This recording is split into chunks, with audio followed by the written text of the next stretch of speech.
piece. So now let's think about applying knowledge. And when I say this, maybe it's a situation where you are teaching a new concept and you want people to actually apply that information and put it into practice. Okay, I've learned this, so now what do I do with this information?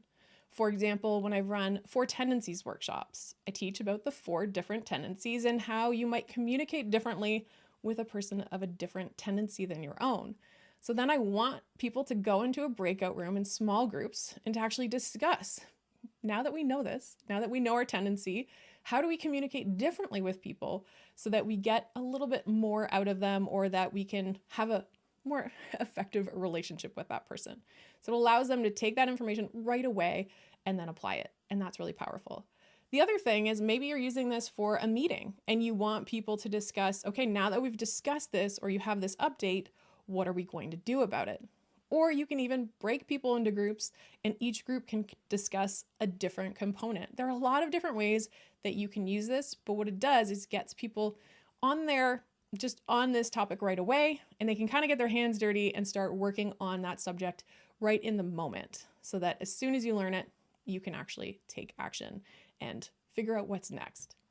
Now, finally, social connection. I remember about 12 years ago, I took a course on e-learning in the 21st century. This is before it was as common as before, or as it is now.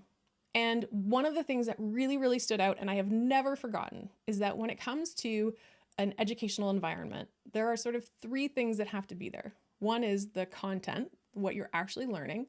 Another is the instruction or the instructor, the person who's delivering that information. But the third component is a social connection, or that social environment. Now, when you are in a room together, that's your social environment. So you are already setting it just by sitting amongst other people. When you translate into an online environment or a virtual teaching environment, that's where it changes, because that is not automatic and it needs to be built.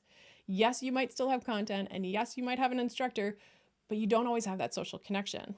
And I have a feeling that most of us have been in a situation where we felt zero connection, and it really does diminish the quality. So when you can be split into these small groups, you can have these conversations, and it does give you the opportunity to feel like you are engaged with another person on that smaller level.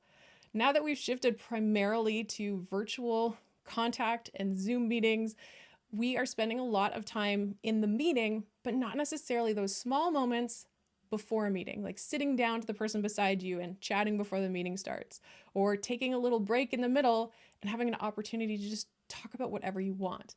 Those things